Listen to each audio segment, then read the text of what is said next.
it's us. Thank you for updating or watching and following our video about the way we planted this pear tree using the blueprint method or the Ellen White way of planting. So just a disclaimer though, because a lot of our viewers were asking if we are experts. Some of them are experts, and we'd like to say that we are not experts by any means, but we are applying what we've learned that we know are useful when it comes to planting about anything, be it planting garden veggies, fruits, and planting these fruit trees. So we are not experts, but as you can see, these trees behind us here in the background, we planted it using the Ellen White way. So just a disclaimer, we're not experts, so you can do your own research. This is what we have learned, and this is what we are applying, and this is what we have done to our fruit trees. If you have any more questions, feel free to ask us questions, or you can also search for other questions or other answers that you think are valuable or useful in making scientific explanation as to why we put the pipe or the air cavity, why do we have to put rock layers, why do we have to put all these amendments. All of those have scientific explanations, but we know they are very useful in the growth of the plant or the tree. I think you said everything. Yes, we're not experts, but we try to apply what we learn, and the evidence of what we've done is behind us. Those bigger trees, they're getting close to being 10 years old. In February of 2022, they'll be 10 years old.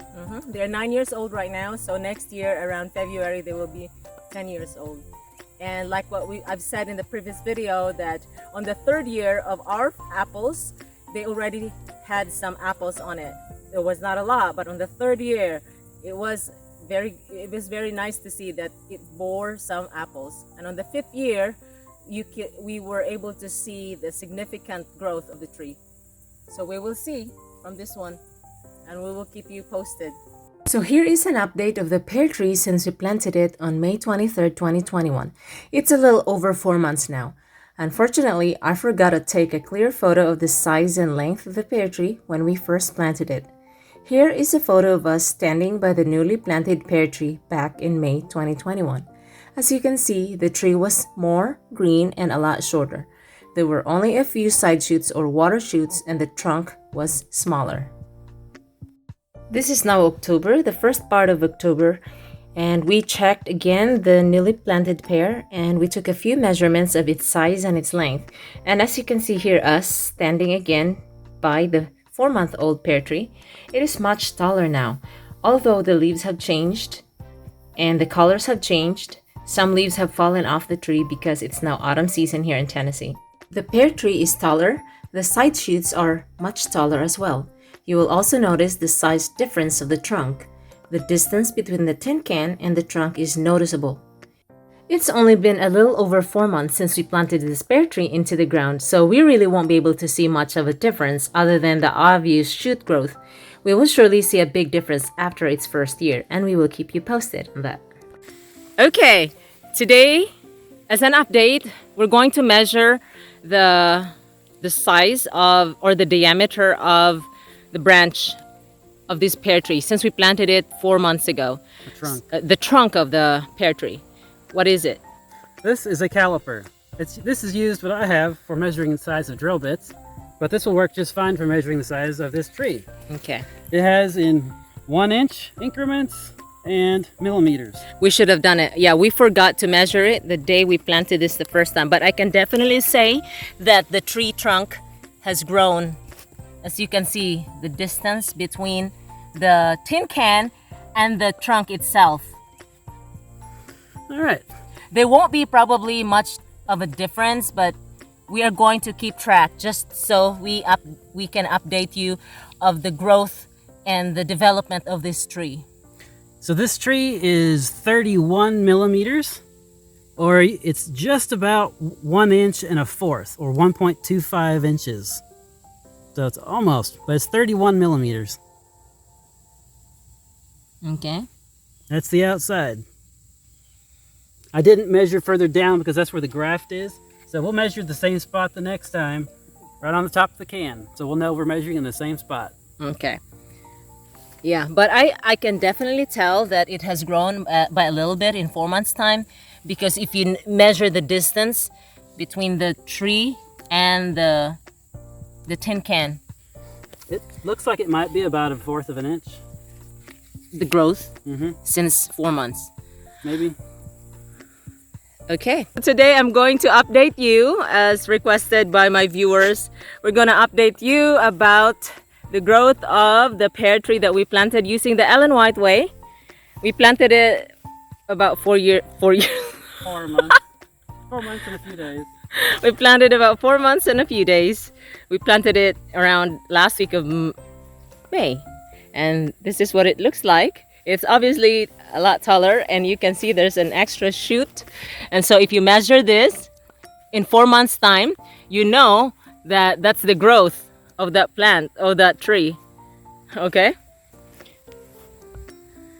And it's fall season, so some of the leaves are turning brown. And as you can see in the background, there's also leaves that are turning brown. So this is an update, and I want to answer questions from our viewers that mentioned about, what was that? First question, what did we do? Did we plant the root ball and bury it and further into the dirt? And the answer to that is no. As you can see, the growth, the size, These are just protective rocks. these are protective rocks, and there's a tin can. So if you want to see what it looks like, that's what it looks like. This is dirt level. That's which is the the dirt original dirt level when we got the tree. So no, there's no. There's That's a no node. dirt. This would be the graft That's the graft. right here. That's above the ground level. And we're gonna put back the tin can. It's to protect the base of the tree. And then we're gonna put back the rocks around it. And there was another question about the size of the hole. Some say that square is better than circle, because for planting or for the roots to penetrate easy. Either way, you can do square or circle. It does not really matter. Like I've mentioned in the video, that you can put grooves on the round hole so that the roots can easily penetrate. But it's better to, the standard is you have to dig 3 feet by 3 feet wide. That's it. Whether you like the square or circle, it's fine. And the question of why do we need to put a lot of amendments? To answer that question is because why do we need to put a lot of amendments? And they say that trees in the forest, they grow just fine without putting all those amendments. And the reason for that is? Yes, they grow fine in the forest, but if you want them to grow faster, give them amendments. So if you like harvesting your fruits earlier, then you need to give them amendments. And it's good for our body as well. The nutrients that we need. What the tree absorbs in the fruits that you pick, they're in the fruit that you eat, and that's giving you more healthy fruit. That's right. So it's not that they can't grow. Sure, they can. They'll grow in the forest without anything. Another question, why put the plastic pipe at the bottom instead of organic or earth-based or something like that? That's biodegradable. Well, we were using what we had already. The plastic pipe. We were just reusing what we had instead of buying something new. Yes, you could use tile. That's probably what would be the best, like a clay tile. Or if you have flat rocks, you could stack them like that and then put a rock over top and kind of make a rock tube. You could do that with natural things if you have that. Question, why do you put a pipe or air cavity? What's the purpose of it? Well, there's many discussions. There's one comment person had a more scientific reason, which I don't remember right off what the person said, but he said something along with the lines of it helps the soil, bacteria, and the other organisms so they can have more, not really more air, but it helps with the electrical something in the soil. It's amazing. The scientific study about putting the air cavity, it helps with the movement of the electrical currents inside the root system. See, we don't go under, we don't see what's going on. But the rocks, layers of rocks, and the air cavity that you put, all those, everything that you do inside will do amazing things to help with the way the plants grow. And another question, why do we put it looks like a basin? Because it helps retain moisture, especially if you're in a dry area. Night moisture will sit in there, and if there's rain and if you don't get enough rain, so it will help trap moisture, and it will help trap water however much you get during rainy season. And so it helps. You don't have to water ever so often. And we live on a hilly area, so as you can see, our land, our soil is not really flat, so water can just run off to the side. It drains easier. Too much work. Is it too much work? No, it's worth it. Because if you like harvesting fruits 2 or 3 years earlier, just think how much money you save from going to the grocery store or to a farmer that's growing them for you and paying them for that. So, and besides, don't all of us need exercise? I think there's too many people that don't get enough exercise and they sit around too much. And it's good for your health to move. Yeah. Would it be okay to hire it out? Sure. To like You could for hire it digging? out if you know somebody, or if you want to hire somebody to dig the holes for you, like with a backhoe, or if they have like a 3-foot diameter auger, like a big giant drill bit you can drill into the ground. Sure. If you want to plant a bunch of trees, that would be easy, as long as you got money to do that. And what we used was We had obviously, Jack, we had a pick and matic, which is a flat bit, and then at one other end has a point. Use that, shovels, hand shovels, and then because we had another electric tool, it's a jackhammer with a shovel bit. It's about a 35-pound tool. The shovel bit was probably about this wide and about that long. The whole tool is probably about 3 feet long. And we had that from a different project. It makes it a lot easier when you get past 2 feet down to dig out the dirt. Or even if you've gone shovel depth, anything beyond that, it does make it faster with the shovel bit for jackhammer. And that was about $160. so question, which one would you prefer?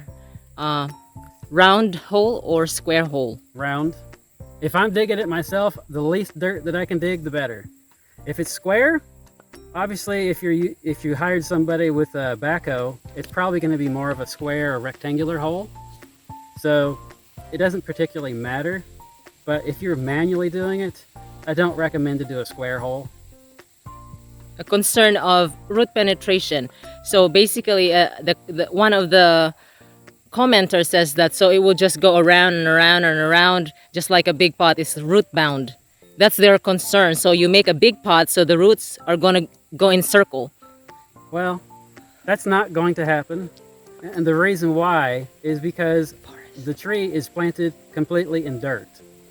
And if you look in the woods, do you see it? Oh, granted, the trees in the woods weren't planted by you, like a squirrel or bird planted the tree.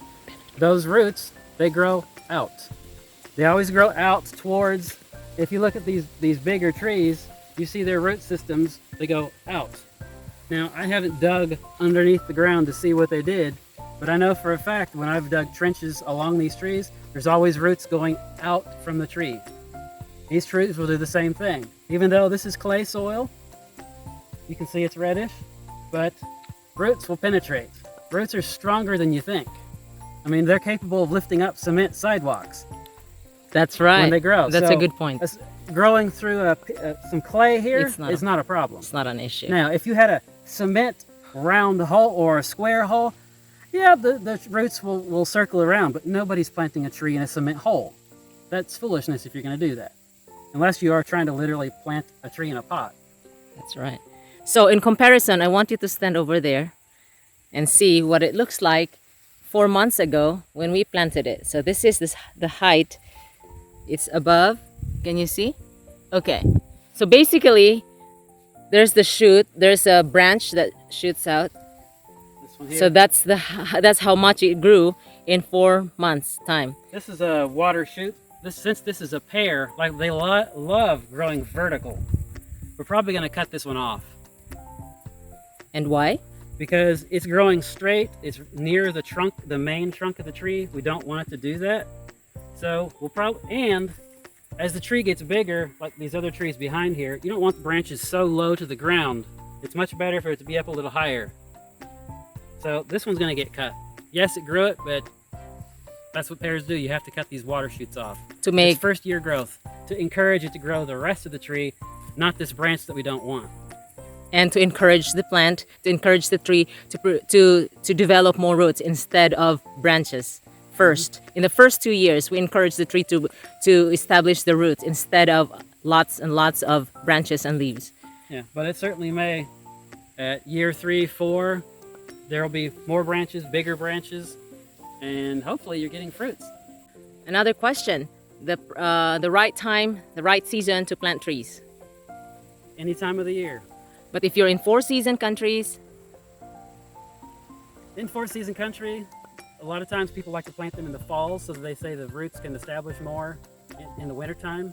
Because in the wintertime, the trees aren't dead. They drop the leaves, but that doesn't mean they're just sitting there. The roots can continue to be growing and establishing. I don't know how much because I can't see underground, but fall, if you're manually digging this, it's nice to work in cooler weather, which is what you have in fall time or winter time.